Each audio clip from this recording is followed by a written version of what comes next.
a general reminder of, of this structure of our work. And a lot of times,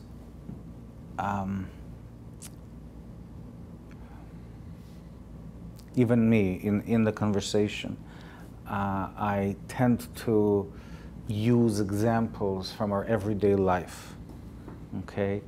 But my intention is to, in those examples from our everyday life, and let's say our relationships and how we view things, and when I answer questions, all of that, I use it as an example, but what's important to understand that our work here is not focused on resolving our life situations on the external world, of an external kind. That's not what we focus on. It so happens that the work that we are doing is in clear parallel to our life situations, and whatever it is that we do internally, every single moment during our meditation, directly affects on our outlook on life and how we will accept life, how we will connect to other people.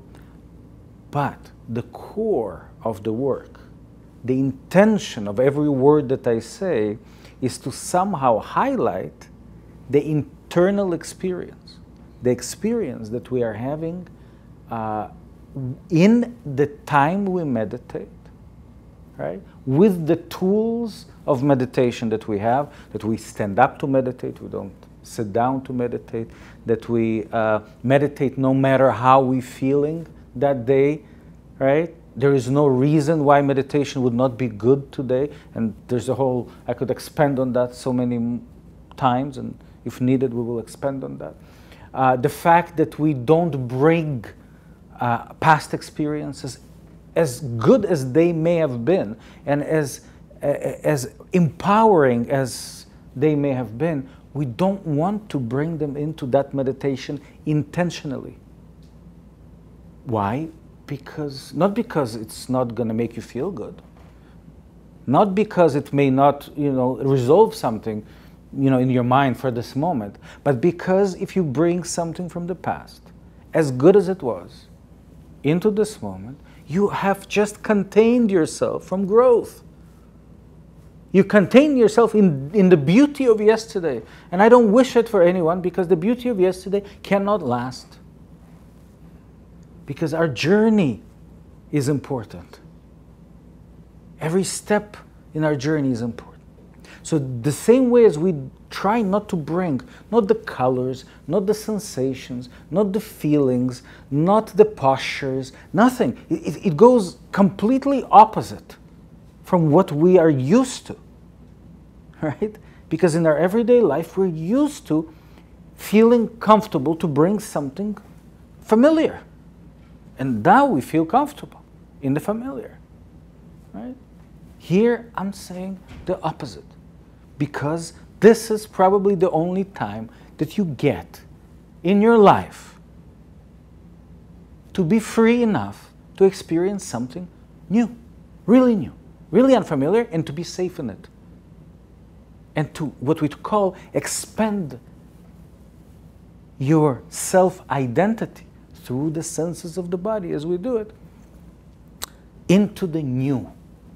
Suddenly, what we call gaining the new vocabulary of the senses, expanding the vocabulary of the senses. So when we go into the everyday life, suddenly we experience everyday life with those new internal experiences that we allowed to help us self-identify during meditation.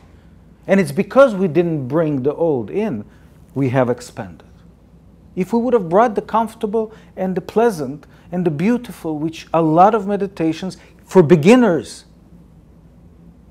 suggest, because beginners come in with the intention of finding beauty, of finding blissful experience, of finding those postures that they see, in the magazines, on TV, on YouTube. They see all those gurus dressed in certain very beautiful costumes and in very beautiful postures and beach postures and very sexy postures, right?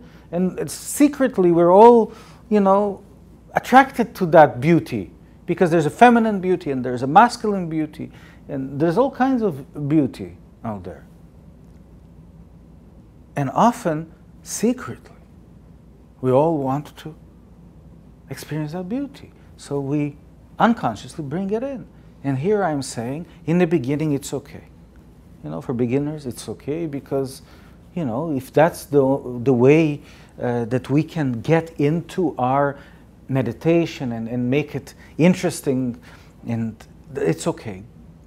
But after a while, if you really, really want to grow and you want to gain, then you have to become advanced student as soon as possible. And you have to start building on that. And building on that requires maybe, in very few places, we'll talk about this and teach you this, because a lot of times the student dictates the curriculum. They want to experience bliss.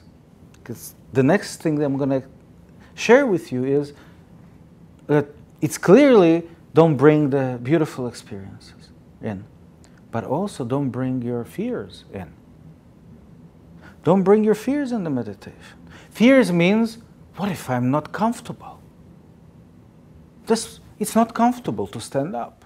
I feel heavy. This posture is not comfortable for me.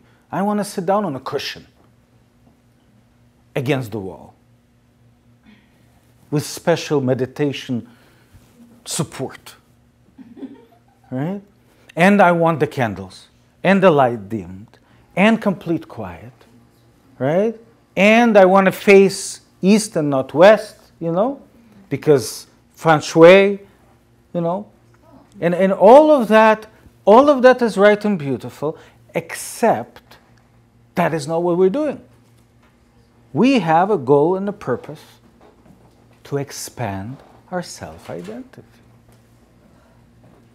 Therefore, for us, the truth of this moment is the guide. The truth of this moment. Right? And the truth of this moment may be uncomfortable.